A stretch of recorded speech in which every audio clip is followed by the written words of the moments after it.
저는 이 태국에 있는 동안에 사실 오늘 본문 말씀을 많이 생각을 했습니다. 제가 태국에 가서 5교회를 방문했는데요. 이 5교회에 대한 이야기를 좀 이따 하려고 하는데, 제가 태국 가서 이 태국 사람들을 만나고 그 교회들을 방문하면서 누가복음 6장 20절이 생각났는데요. 이 마태복음 5장 3절에 보면은 심령이 가난한 자라고 했는데, 이 누가복음에는 그냥 가난한 자라고 했습니다. 여기에서 말하는 가난한 자라고 하는 것은 단순히 물질적으로 가난한 사람을 의미하는 게 아닙니다. 돈이 없다는 사람이 아니라 이 가난한 처지, 그러니까 어렵고 힘든 처지에 있는 사람들을 표현하는 그런 단어입니다. 돈이 없다라는 것을 표현하는 단어는 다른 단어가 따로 있습니다. 그래서 이 단어는 그냥 우리가 어려움에 처해 있다, 힘든 일에 처해 있다, 그런 가난한 상황 때문에 힘들어한다, 또는 어떤 어려움이 있어서 힘들어한다, 그런 마음 때문에 곤고해한다, 이런 의미를 가진 단어입니다. 그래서 이런 단어의 의미를 생각을 해봤을 때 어떤 사람들이 복이 있느냐, 사실 우리의 삶에 이런저런 문제를 가지고 그 문제 때문에 갈급해하고 힘들어하는 사람에게 오히려 복이 있다라고 말씀을 하시는 거예요. 전도를 해보면 여러분도 아시겠지만 삶에 아무 문제가 없는 사람들은 잘 예수를 믿지 않아요. 그래서 삶에 어떤 문제들이 있을 때, 그리고 갈급함이 있을 때, 뭔가 기도해야 될 절박한 문제들이 있을 때, 그럴 때 복음을 잘 받아들여요. 그러니까 예수님이 지금 말씀하시는 이 가난한 자는 정말 그렇게 어렵고 힘든 상황에 처해 있는 사람들은 복이 있다. 왜? 그들 위에 복음이 임할 때 그들은 그 복음을 쉽게 받아들일 수 있기 때문에 라고 해석을 할 수가 있는 것이죠. 그래서 우리가 어떤 문제를 가지고 있다는 게 반드시 나쁜 것만은 아니다. 오히려 그것이 복이 되어서 내가 예수님을 믿는 계기가 되어진다면 그것이 우리의 삶에 더없이 큰 축복이 될 수도 있다라고 말씀하고 있는 것이죠. 그래서 우리는 이런 영적인 갈급함, 또 환경의 여러 가지 어려움들 때문에 예수를 믿는 사람들이 많이 늘어가고 있다는 것을 보게 되어지고요. 어려움들, 이 문제들, 이런 것 때문에 그들이 이제는 영적으로 정말 갈급해져 있구나라는 그런 부분들을 많이 보게 되어졌습니다.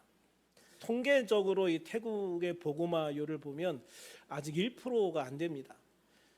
불교가 92%입니다. 이슬람이 4%고요. 중국 종교가 1.6%.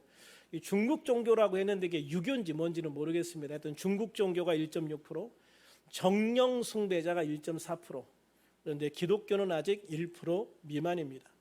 정확히 보면은 캐톨릭은 0.4%, 개신교는 0.31%입니다. 그러니까 캐톨릭과 기독교, 개신교를 다 합쳐도 0.71%밖에 안 됩니다. 굉장히 믿는 사람이 적다는 거죠. 태국의 개신교가 처음으로 전파된 것은 1828년입니다. 처음으로 태국에 적극적으로 복음을 전한 것이 미국 남침내 교인데요. 그래서 복음화율이 굉장히 앞서가는 소수 민족들을 보면 그 뿌리가 거의 미국 남침내 교회라고 하더라고요. 우리나라의 개신교 선교가 이루어진 게 1884년입니다. 그러니까 우리나라보다 거의 60년 일찍 복음이 전파된 게 태국이에요. 선교가 시작된 게 태국이에요. 그럼에도 아직 이 개신교가 태국 인구의 0.31%밖에 안 된다고 하는 것은 태국이 그만큼 선교하기 어려운 나라다라는 것을 보여주는 것이기도 합니다. 태국 선교의 가장 큰 장애물은 불교식 생활 양식입니다. 태국 사람들은요, 불교 사원에 있는 어린이집과 유치원을 나와서 어린 시절을 보내고 결혼할 때 절에 가서 결혼하고 죽어서 불교 사원 안에 있는 화장터에서 화장되어서 불교 사원 안에 있는 납골당에 안치됩니다. 그러니까 이 불교를 떠나면은요, 자기가 죽었을 때, 다른 건 몰라도 자기가 죽었을 때 화장할 곳이 없어요. 절에만 화장터가 있어요. 그리고 일반적인 공동묘지가 없어요. 절 안에만 유골을 놓아둘 수 있는, 안치할 수 있는 납골당이 있어요.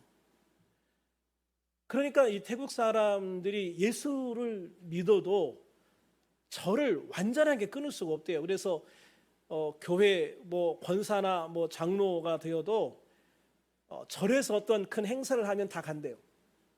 시주도 하고. 왜냐하면 내가 죽었을 때 거기서 화장을 해야 되니까, 내 시신이 거기 안치돼야 되니까 완전히 끊을 수가 없고. 그래서 이 태국의 기독교를 선교를 하기 위해서 가장 중요한 게 두 가지라고 얘기해요. 화장장을 만들고 공동묘지를 마련하는 거예요. 그런데 이번에 태국에 가보니까 정말 교회가 놀랍게 성장하고 있다는 모습을 보게 되었어요. 이번에 같이 태국에 간 양 목사님이라는 분이 계신데, 이 양 목사님은 우리 침례교 목사님이신데 이제 정년 퇴직을 하시고 은퇴를 하시고 이제 그 전도 세미나를 다니시는 분이세요. 그런데 그분이 2018년에 태국에 와서 이번에 우리와 함께했던 그 교회들을 그 선교사님하고 대부분 같이 갔었다고 그러더라고요. 근데 그때는 조그만 방 한 칸 구석에 너댓 명씩 모여서 예배를 드리고 있었대요. 그래서 그 목사님이 이제 그 교회 가서 예배 인도하기도 그랬지만 정말 이 선교사님이 들어가서 앉기도 민망할 정도로 좁은 거예요. 그래서 그런 곳에서 한 너댓 명씩 예배 드리는 모습을 봤는데, 이번에 오니까 이렇게 교회가 지어지고 이렇게 성도들이 많고 막 그런 걸 보면서 너무 감격스러워하는 모습을 많이 봤어요. 그래서 그 목사님도 그렇게 이야기하지만 실제적으로 태국에 있는 목사님들이 이야기하는데 최근에 몇 년 동안 교회가 정말로 급성장하고 있다라고 이야기를 하시더라고요. 저는 주일 저녁 7시 40분 비행기를 타고 태국에 가가지고요, 11시 30분, 우리나라 시간으로는 이제 1시 30분에 태국에 도착을 해서 방콕 지역 총회장을 하시는 분의 집에서 잠을 잤어요. 그리고 이제 그 다음 날 국내선 비행기를 타고 우돈타니 주로 가야 되는데, 이게 국내선 시간이 많이 남아서 점심을 먹고 태국 목사님과 함께 태국 선교사님이 이제 선교하는 전도하는 전도 대상자가 있어서 그분들을 같이 만나러 시장에 갔어요. 한국 선교사들이 왔으니까 내가 전도 대상자가 있는데 가줬으면 좋겠다 그래서 우리나라 재래시장 같은 곳이에요. 그런 곳에서 한쪽은 이렇게 뭔가 이렇게 부침개 같은 걸 만들어서 팔고 또 한쪽은 과일 주스 만들어서 파는 두 부부가 있었는데, 두 부부를 위해서 가서 복음도 전하고 기도도 해주고 그렇게 했어요. 그리고 이제 오후에 비행기를 타고 오돈타니 주로 갔죠. 논뚝교회, 옥토면 논뚝교회로 갔어요. 근데 거기 가니까 이제 벼, 카사바 그리고 사탕수수를 주로 심는데, 벼도 많이 심고 벼는 1년에 3번 심고요. 거기는 거의 산모작을 하더라고요. 무슨 작물을 하든지 거의 1년에 3번 심고 거두고 이렇게 하더라고요. 근데 이제 비가 많이 와가지고 이 카사바나 사탕수수가 다 썩어서 요즘에 굉장히 힘들다고 이야기합니다. 이 지역이 8개월 동안 비가 한 방울도 안 왔대요. 그래가지고 막 가물어서 물이 없어서 완전히 난리였고, 그래서 곡물들도 보면 키가 좀 작아요. 원래보다 훨씬 작아요. 왜냐하면 8개월 동안 비가 한 방울도 안 와서 너무 힘들어서 비가 와가지고 너무 좋아했는데 이 비가 그칠 줄을 모른다. 함께 8개월을 비가 오다가 한 번 오니까 미친 듯이 오는 거예요. 지금 거의 2달 가까이 거의 매일 비가 온대요. 그래가지고 이제 농작물들이 막 다 썩고 난리를 피고 있는 그런 상황이었던 거죠. 그런데도 이분들이 참 마음이 여유로워요. 사람들이 이렇게 조급해하는 게 별로 없어. 그래서 그런 모습들을 보면서 참 은혜를 받기도 했는데요. 이 교회에 가니까 이 교회에서 잠은 첫날은 반드시 교회에서 자달라고 그래. 가니까 본당에 이불 다 깔아놨더라고. 그래서 거기에서 이제 그 권사님이 해주는 밥 먹고 본당에서 잤어요. 그리고 이제 그 다음 날 이제 숙소로 짐을 옮겼는데, 여기에서 자고 내일 하루는 우리가 전도 대상자들을 다 전도할 수 있도록 해놨으니까 가서 내일은 가서 전도 좀 해주고 기도 좀 해달라고. 그래서 이제 그 마을에 가서 이제 전도를 했어요. 교회에서 보면 집들이 별로 안 보이는데 이게 한 10m만 나가면 마을입니다. 굉장히 큰 마을이에요. 집도 굉장히 많고 규모도 커요.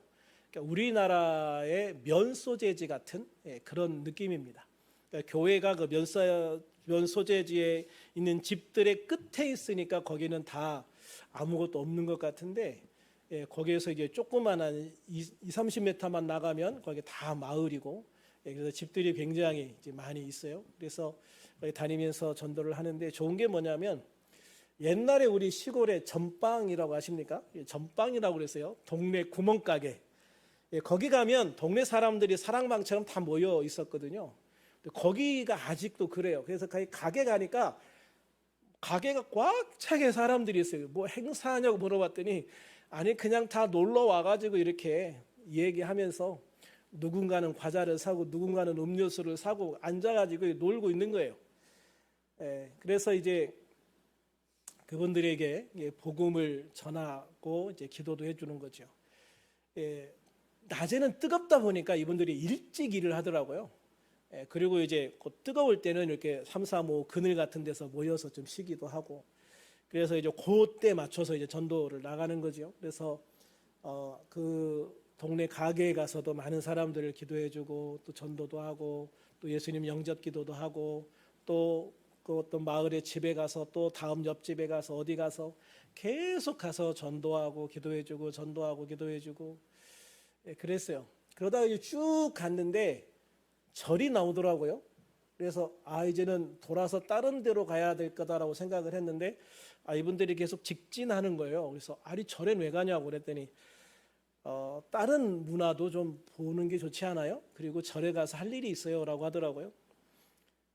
뭐냐고 그러니까 절에 그 입구에 들어가자마자 유치원이 있는데 교회가 애들을 위한 행사를 그 유치원에서 한대요.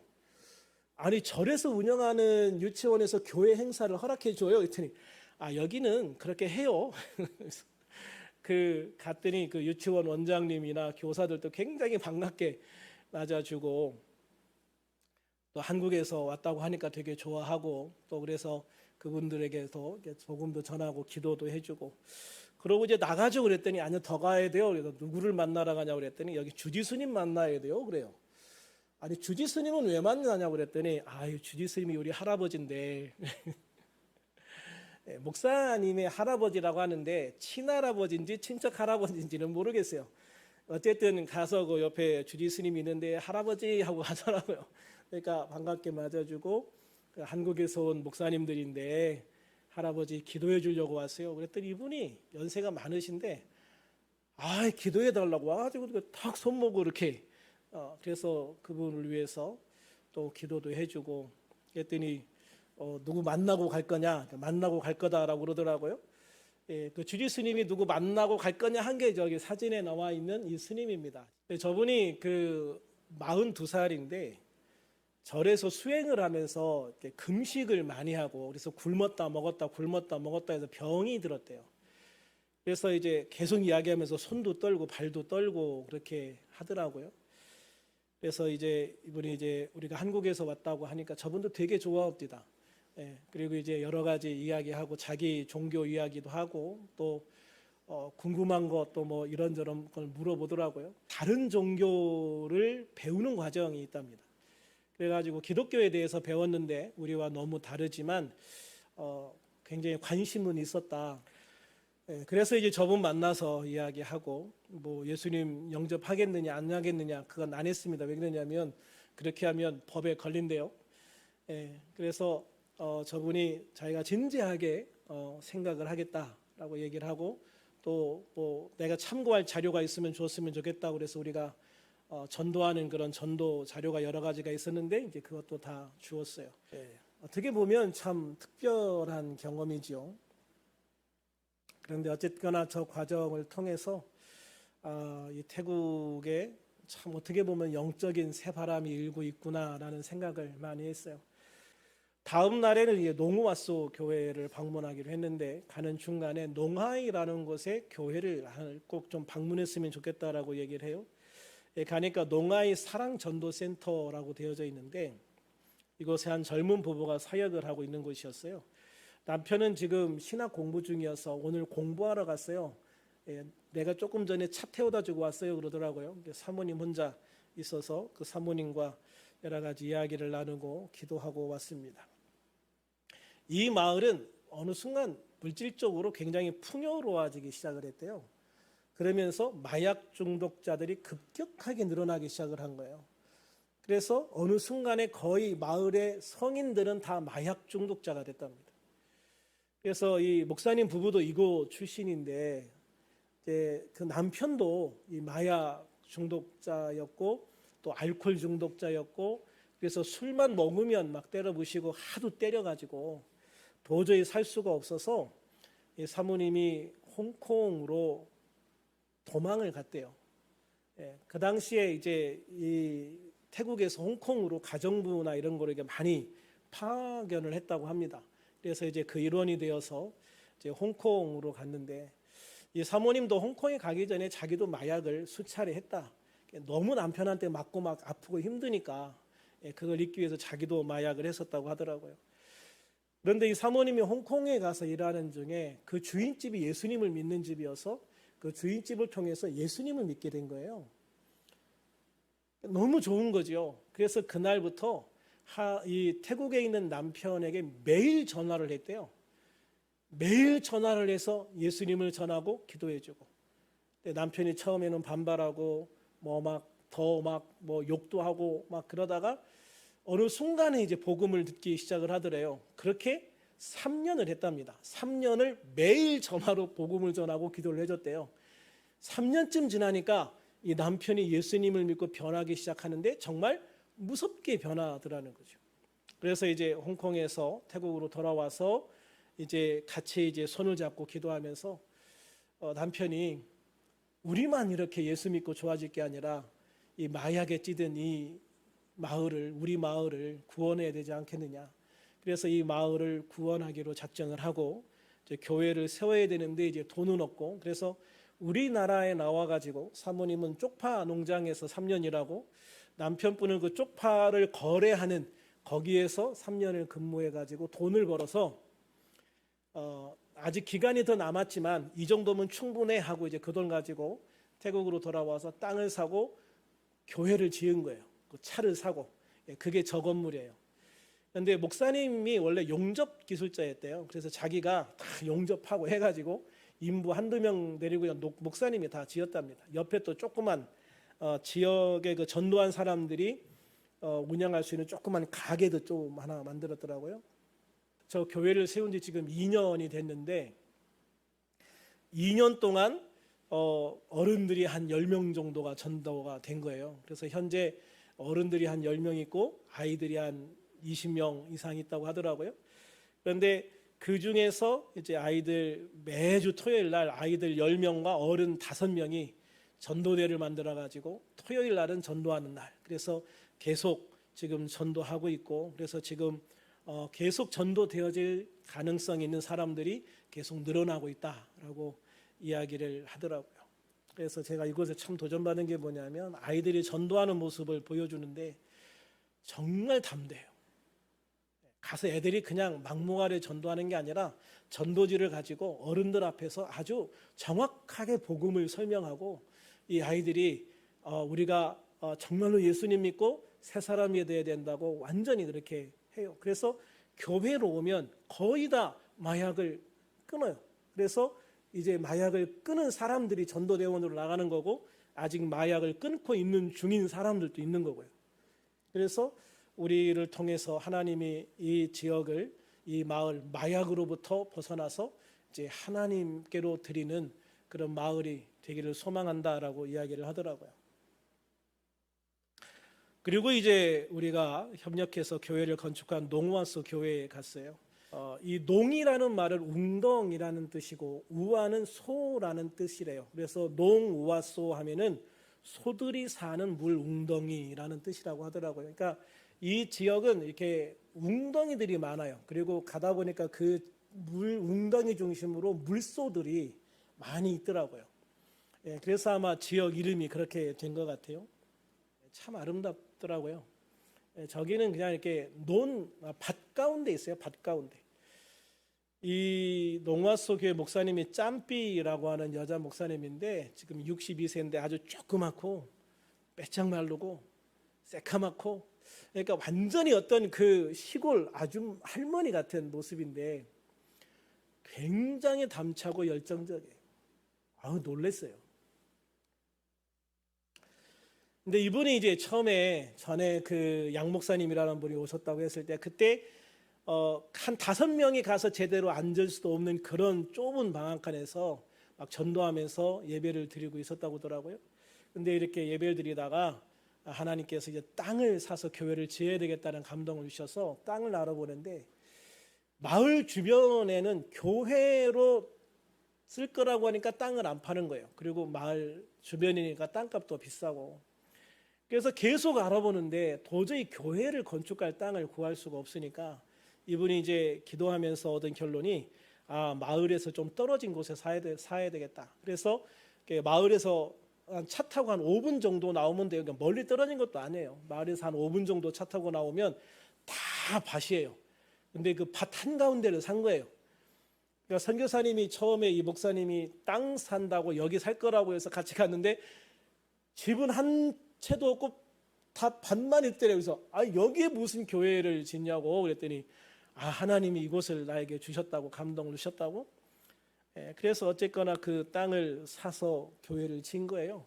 근데 지금 너무 잘했죠. 너무 교회가 아름답고, 어차피 뭐 사람들이 다 집집마다 차가 있기 때문에 뭐 조금 먼 건 아무 상관이 없더라고요. 그런데 이 짬비 목사님이 이제 딱 땅을 보러 다닐 때 몸이 아파서 병원 갔는데 유방암 4기라고 그러더래요. 유방암 4기. 그래서 병원에서 한 3개월에서 6개월 정도밖에 살 수 없다라는 이야기를 했는데, 그래서 이제 주변에 있는 목사님도 선교사님도 다 좀 치료에 전념해라라고 이렇게 권면을 했는데, 이 목사님이 하나님이 주신 사명인데 죽더라도 하다가 죽어야지 멈출 수는 없다. 그래서 유방암 4기 진단받고 치료받으면서 땅을 보러 다니고 땅을 사고 그 과정에서 교회를 건축을 했대요. 정말 죽기 살기로 기도하면서 한 거죠. 그런데 놀랍게도 이 교회를 딱 완공하고 나서 완전히 유방암 완치 판정을 받았어요. 그래서 제가 갔을 때 그분이 그런 이야기를 하더라고요. 얼마 전까지 제가 항암 치료를 받으면서 머리가 다 빠져서 머리가 하나도 없었는데 그래도 이게 머리가 다시 난 다음에 목사님이 오셔서 정말 다행이다. 그런 이야기를 하시더라고요. 그래서 항암 치료 받으면서 몸이 많이 축나서 이렇게 좀 빼짝 말랐어요 라고 하는데, 선교사님 말씀으로는 원래 말랐었답니다. 그렇게 참 작은 체구 가운데에서도 그렇게 어려운 상황 속에서도 이렇게 열심히 해가지고 교회를 건축한 모습을 보면서 참 은혜가 있었고, 이 교회를 건축하고 교인들이 많이 전도돼서 들었어요. 예전에는 방 한 칸에 그냥 한 4명, 5명 있었는데 지금은 예배 드리는 인원만 한 3, 40명 정도 예배를 드린다고 그래요. 나중에 그 태국 그 연합회 임원이 그 얘기를 하시는데, 태국에서는 교회 건물이 있는 거하고 없는 거하고 굉장히 다르대요. 태국 사람들은 항상 절이라는 건물을 보면서 신앙생활을 해왔잖아요. 그런데 교회를 가면 건물이 없어. 이게 무슨 종교시설이야? 여기서 무슨 예배를 드려? 이런 생각을 가진대요. 그런데 건물이 있으면 여기는 신성한 곳이야. 이 신성한 곳에 있는 사람이 말하면 뭔가 신성한 이야기를 할 거야. 이런 생각을 가진답니다. 그래서 교회 건물이 있는 교회가 전도하는 것과 교회 건물이 없는 교회가 전도하는 게 굉장히 다르대요. 태국 현지에서는. 그래서 여기에도 이제 교회를 건축을 하고 그리고 나서 전도가 많이 된 거죠. 그때 건축하는 과정에서도 편지로 건축하는 과정에서 한 10명 전도됐다고 그랬거든요. 건축하는 것만 보여주고도 한 10명 전도가 된 겁니다. 그래서 전날은 이제 젊은 사람들은 다 일하러 가야 되니까 젊은 사람들은 못 오고 이제 연세 드신 여전도 회원들만 몇 분 오셨는데 그래도 참 은혜가 되더라고요. 저 옆에 밑에 조그만 건 사택. 사택은 목사님이 뭐 이렇게 저렇게 사람들 교인들 데리고 직접 지었답니다. 예. 그리고 뭐 앞에 이제 교회가 있고 교회 내부가 태국 교회 가니까 다 저렇게 테이블이 있어요. 그래서 평상시는 저렇게 테이블 가지고 소그룹 예배도 드리고 같이 이렇게 밥도 먹고, 그리고 주일날에는 테이블 치우고 이제 의자, 플라스틱 의자가 한쪽에 쫙 쌓여져 있는데 그 플라스틱 의자 놓고 예배를 드리고, 태국에 있는 목사님들은 공통적으로 기타를 잘 치더라고요. 예, 그래서 다 기타 치면서 찬양 인도하고, 태국의 그 찬양집이나 찬송가의 가장 큰 특징이 있는데 악보가 없어요. 다 기타 코드만 적혀 있어요. 그래서 찬양을 하는데 마음대로 하시더라고요. 악보가 없으니까. 자, 이렇게 찬양을 하는데 지금은 엘리야처럼이라는 찬양을 하는데 가사는 똑같은데 이게 비슷한데 달라요. 그러니까 그냥 누군가한테 배워서 자기가 기타 치면서 그냥 누군가에게 배운 기억으로 이렇게 하다 보니까 교회는 그렇게 부르게 되는 거죠. 참 재밌는 모습이기도 하고, 그러면서 참 열정적으로 할머니들이 기도하는데 참 진짜 열정적으로 기도하고 그렇게 하더라고요. 또 맛있는 점심도 손수 다 차려주셔서 맛있는 점심도 먹고 그랬습니다. 특별히 여기가 이제 건축을 하고 나서 바깥가운데 있으니까 전기를 못 끌어왔대요. 그래가지고 교인들하고 이걸 어떻게 해야 되나라고 기도하고 있는데 어느 날 이렇게 시 담당자가 찾아왔더래요. 건물 이제 건축한 게 어떻게 됐나 이제 감독하러 온 거죠. 와가지고 전기가 없네요 그러더라고요. 그래서 전기가 아직 못 끌어왔다고 그랬더니 전기가 필요하겠네요. 필요하죠. 그러니까 그러면 전기는 우리가 해결해 주겠다고 그러더래요. 이렇게 교회를 예쁘게 지어놨는데 여기가 전기가 없으면 되겠냐고 우리가 해결해 주겠다고 그러더니 딱 일주일 지났는데 공사를 시작하더래요. 그것만 해도 기적이래요. 정말 일주일 8개월 지났는데도 그 인터넷 선 하나 해주는 것도 아직도 기다리라고 하는데 딱 일주일 만에 전봇대 박는 공사를 시작해서 3일 만에 딱 해주더래요. 3일 만에 전봇대 3개 받고 딱 해가지고 전기를 연결을 해주더라는 거죠. 이렇게 전기를 다 할 때 사실 돈이 어마어마하게 듭니다. 원래 있는 데서 이렇게 선 하나 빼오는 것도 우리나라 돈 많이 줍니다. 근데 이렇게 전봇대 3개를 연결해서 전기를 끌어올 정도면 사실 돈 굉장히 많이 들죠. 얼마나 들었을 것 같아요? 엄청 많이 들었습니다. 우리나라 돈으로 8,000원 들었더라고요. 8,000원. 그것만 사부담하고 나머지는 시에서 시 부담으로 그냥 해준 거예요. 그러니까 있을 수 없는 일이 일어났다라고 표현하시더라고요. 그만큼 하나님께서 이 교회를 통해서 놀랍게 역사하셨고 그렇게 아름답게 교회가 세워지는 것을 보면서 시에서도 굉장히 많은 배려를 한 거죠. 하나님이 정말 놀랍게 역사하셨다라는 것을 보았고, 또 이 교회는 이제 11월 달에 전도 대회를 신청을 했다고 하더라고요. 저희가 세운 교회들은 다 태국 원주민, 원래 태국 사람, 소수 민족이 아니고 원래 태국 사람이거든요. 그런데 하여튼 거기에서 1,000명이 그 주 전체에 전도를 오는 그 전도 축제가 11월 달에 있는데 그 교회도 전도 대원들을 신청을 했다고. 그래서 11월 달에 전도가 잘 될 수 있도록 기도해 달라고 했으니까 여러분도 같이 기도해 주시기 바랍니다. 다음으로 우리가 방문한 교회가 프라쿤 과암락 교회죠.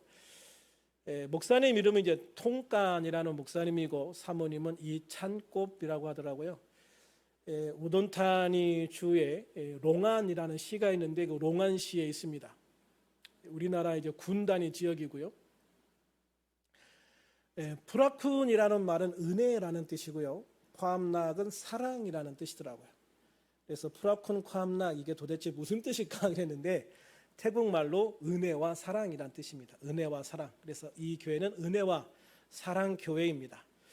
이 목사님은 제가 처음 가서 숙소를 정한 지역에서도 목회를 하셨고 이 롱안 지역 시내에서 세를 얻어서 개척을 했다고 그래요. 그러다가 교인 중 한 분이 땅을 800평, 이 800평을 헌납을 하신 거예요. 제가 땅이 있는데 이거를 좀 교회를 위해서 썼으면 좋겠다고 그래서 800평을 헌납을 하고 그리고 우리 교회가 이제 건축하려고 막 건축비를 모으고 하는 과정에서 우리가 건축비를 후원을 해서 건축을 하게 되었습니다. 이 지역은 메콩강과 연결된 관문 지역인데요. 주변에 이 마을을 포함해서 16개 마을이 있대요. 근데 이 마을도 굉장히 큰 마을입니다. 교회 바로 옆에 초등학교가 있고요. 그래서 교회에서 보면 집들이 안 보이는데 여기도 몇 발짝 나가면 굉장히 큰 마을이 있습니다. 바로 옆에 초등학교도 있고 그 옆에는 절도 있고 그렇더라고요. 그런데 여기 이 지역에 16개 마을이 있는데 그 16개 마을의 유일한 교회래요. 우리의 입장에서 보면 상상할 수도 없는데 태국 같은 경우는 워낙 이제 교회가 없는 곳이 많기 때문에 이 16개 마을의 첫 번째 교회인 거죠. 그래서 이 목사님의 꿈이 뭐냐면 이 16개 마을 모두의 교회를 세우는 거예요. 그래서 계속 마을들을 돌아다니면서 그 마을에서 전도하고, 그래서 그 마을에서 한두 명만이라도 전도가 되어져 오면 그 사람들을 훈련시켜서 그곳에 개척을 하려고 그렇게 준비를 하시더라고요. 이 교회가 건축되고 나서 2년 됐습니다. 개척을 해가지고 교인들이 한 몇 명, 한 두세 명 있었고, 그 중에 한 분이 이제 땅을 이제 헌납을 해서 교회를 지어서, 여기가 한 1년 늦게 시작이 됐거든요. 원래는 다른 곳을 하려고 했는데 그곳이 계속 이게 지체되는 바람에 거기 대신 여기를 선정해서 여기는 늦게 됐어요. 그래서 농화서 교회는 지금 이제 건축한 지 3년 됐는데 여기는 2년 됐습니다. 그런데 그 2년 만에 지금 여기는 예배를 드리는 인원이 40명이라고 그러더라고요. 그러니까 교회가 건물이 딱 들었으니까 굉장히 전도가 빨리 되어진 거죠. 또 참 열심히 전도를 하더라고요. 근데 원래 이곳에 교회가 들어오는 것을 반대하는 사람들이 굉장히 많았대요. 저곳에는 반대하는 사람이 많으면 절대 들어올 수가 없대요. 허가가 안 난대요. 그런데 참 놀랍게도 이 마을 지역 대표라는 분이 불교 신자인데, 이분이 마을 사람들을 찾아다니면서 다른 데 보니까 교회가 들어오면 교회를 통해서 마을에 좋은 일들이 많이 있더라. 그러니까 교회가 들어오면 이렇게 저렇게 해서 교회 일을 통해서 이 지역에 유익한 일들이 많이 있을 거다. 그러니까 교회가 들어오도록 허락해 주자. 불교의 신자인 마을 대표가 사람들을 찾아다니면서 설득을 해가지고 겨우 몇 표 차로 이 결과를 뒤집었대요. 그래가지고 이제 교회가 들어올 수 있게 되었고, 여전히 이제 교회를 반대하는 사람이 많아서 이 반대하는 사람들을 어떻게 넘어설 수 있을까라고 생각을 하다가 토요일 날 영어를 한대요. 그냥 이렇게 선교원처럼 하는 게 아니라 정식 영어 클래스, 이게 학교처럼 2년 동안 아이들에게 정식 과정을 토요일 날 거의 하루 종일 하는 것 같아요. 그래서 이 과정을 해서 애들이 영어를 무료로 가르치는 거예요. 그러니까 처음에 막 반대하고 막 교회에 오는 차도 못 들어오게 하고 하던 사람들이 어느 날 자기 애를 태우고 교회를 왔더래요. 지금은 그 사람들 중에 상당히 많은 사람들이 교회에 들어오진 않았지만 교회 입구에 애들은 내려주고 간다고. 얼마나 큰 변화입니까, 여러분? 그렇게 해서 여기가 지금 아이들이 한 20명 정도 전도가 됐어요. 태국은 아직도 아이들이 굉장히 많습니다. 제가 묵었던 그 옥토면 거기만 하더라도 사실 별로 안 크거든요. 그런데도 거기가 몇 년 전에는 뭐 300명이라고 했는데 지금은 많이 줄어서 한 150명이라고 하는데, 그 조그만 마을의 애들이, 초등학생들이 150명 있는 겁니다. 여러분. 굉장히 큰 거예요. 우리나라 같은 경우는 10명 미만밖에 없을 텐데 다니다 보면 아이들이 마을에 굉장히 많습니다.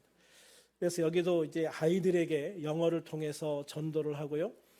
그걸 통해서 이제 어른들도 전도가 되어지고, 또 여기는 그 양식하는 거, 그 물고기 양식하는 걸 가르치더라고요. 저런 어떤 그 통해서 양식을 해요. 크게 하는 게 아니라 사람들에게 저런 통을 나누어줘서 저기에다가 양식을 하게 해요. 저희가 이제 메기 키우는 데거든요. 그런데 저게 상당히 수입이 좋답니다. 근데 저게 아무 기술이 없이 하면 메기가 다 죽는데요.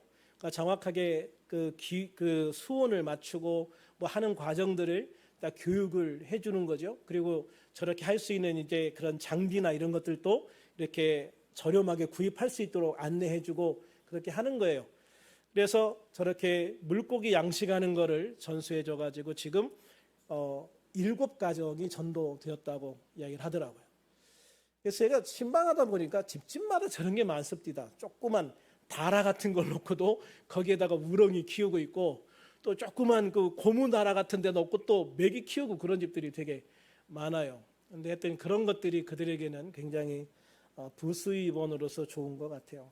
또 거기는 이 브라콘코 함락교회는 또 이제 그 선교단체, 브라질 선교단체와 협력해서 그 지역에 또 굉장히 어려운 사람들이 많답니다. 그래서 그런 사람들에게 옷도 나눠주는 사역을 하고, 사람들이 와서 또 뭐 간식을 나눠준다거나 또 밥을 나눠주는 사역을 같이 하고 있으면서 아주 활발하게 전도하고 사역하는 교회를 보았어요. 참 도전도 많이 받고 은혜도 많이 받고 젊은 목사님 부부가 참 열심히 하는 모습을 봤어요. 제가 이 태국 교회들을 방문하면서 굉장히 큰 특징을 하나 발견했는데, 여기는 연합하는 게 굉장히 잘 돼요. 연합 사업이라는 게 잘 돼요. 금요일에 제가 마지막으로 방문한 교회가 우돈타니 사랑의 교회라고 하는데요. 여기 목사님은 이 지역 연합회 임원으로 섬기는 목사님이더라고요. 이 교회는 농화소 교회나 프라콘 과음락 교회 같이 이제 새롭게 시작하는 교회들이 있으면 그 교회를 도울 팀을 만들고, 그 팀을 한 달이건 두 달이건 아예 파견해서 그 교회에서 전도하면서 훈련시켜주가면서 주일 예배를 드리면서 막 그렇게 해서 그 교회를 세워주는 일을 해요.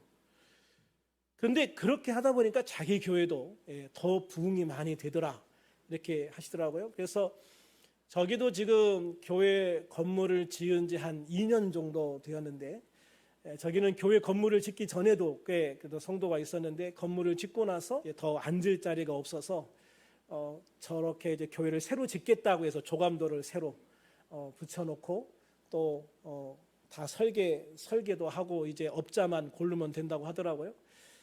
그래서 저 목사님은 이 우돈타니 지역의 선교센터로 섬기겠다라는 비전을 가지고 개척하거나 어려운 교회들을 도우면서도 꾸준히 그 지역에서 교회를 성장시켜가는 그런 목사님이었어요. 근데 이분이 이제 임원 목사님이어서 꼭 한번 만났으면 좋겠다라고 해서 가서 여러 가지 이야기를 나누고 마지막으로 쌀국수도 사주셔서 맛있게 먹고 왔습니다.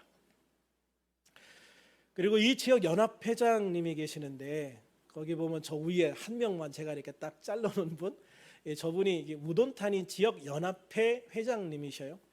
근데 이분이 이제 특별히 감사하다고 하면서 몇 번이나 찾아왔어요. 그러니까 농화소 교회 때부터 제가 가는 곳마다 다 오셨던 것 같아요. 그래서 이분이 정말 감사하다. 그래서 제가 뭐가 감사한지를 잘 몰랐어요. 그런데 이제 밥 먹으면서 이야기를 하는데, 태국 사람들은 한국 교회가 뭘 도와준다고 하면 일단 긴장부터 한대요. 왜냐하면 한국 교회가 도와주어서 깨진 교회들, 문제가 생긴 교회들이 굉장히 많대요. 한국 교회들은 내가 이만큼 돈을 줄 테니 교회를 건축하고 우리 교단으로 넘어와 이렇게 한대요. 그리고 니네 교회 예배 드리는데 우리 교회 시스템을 니네 교회에다가 적용해. 이렇게 해서 끊임없이 이 교회를 자기들 마음대로 조종하려고 한대요. 그래서 한국 교회에서 도와준다라고 하면 자기들은 긴장부터 된다라고 얘기를 해요. 그런데 우리 교회에서 건축헌금을 보내주면서 연합회에서 이렇게 후원하는 교회도 있네라는 걸 처음 생각을 했대요. 처음에 이제 그 교회를 건축하는 선교 헌금을 보내면서 선교사님하고 생각한 게, 개 교회에다가 보내지 말고 이걸 연합회에다가 보내서 연합회에서 건축하는 것을 감독하면서 이제 그때그때 돈을 지급하게 했거든요. 그래서 3차례 나누어서 저도 보냈고, 3차례 나누어서 보낸 돈을 연합회가 공사가 진척되는 상황을 봐서 그만큼씩만 계속 돈을 준 거예요. 그러니까 문제가 생길 소지를 없애려고 한 건데, 그런데 그런 과정에서 전혀 타치가 없는 거예요. 제가 뭐 꼭 그러려서 그런 건 아니고 할 수 없는 상황도 있었고, 또 저는 뭐 그렇게 막 건축 헌금을 보냈다고 해서 이렇게 저렇게 조종할 생각도 없었고, 그런데 결과적으로 너무나 좋은 결과를 가져온 거예요. 그러니까 건축하는 과정에서 한국과의 마찰도 없었고, 그 교회는 교회를 잘 건축하면서 교회가 잘 성장하는 모습을 이렇게 딱 보여줄 수가 있었던 거예요. 그래서 우돈타니주의 교회를 세우는 하나의 모델이 되었다라고 하면서, 하여튼 우리들 교회를 통해서 세워진 교회들이 정말 아름답게 성장하면서 우리 우돈타니주 전체 교회에 모범이 되고 있다라고 하면서 계속 감사하다고 말씀을 해주셔서 참 제가 너무나도 황송했죠. 그리고 너무나도 이게 좀 환대를 받았고, 그래서 하나님께 돌아가야 될 영광을 내가 가르쳐지지 않는가 하는 그런 걱정도 있었지만, 어쨌든 너무나도 감사하게 잘 다녀올 수 있었습니다. 그리고 여러분들이 이제 선교 헌금 해주신 거는 교회에 잘 전달했고요. 농화소 교회와 이제 프라콘 감락교회 여러분들이 후원해 주신 거를 잘 후원을 했어요. 또 가서 또 교회에서 후원해 주신 선교 헌금이 좀 남았어요. 그러니까 우리 경비로 원래 책정돼서 경비로 쓰려고 보냈던 돈이 좀 남았어요. 그래서 그 돈을 모아서, 그리고 또 개인적으로 저에게 또 용돈으로 쓰라고 주신 분들도 있고, 그래서 딱딱 긁어서 다 모아가지고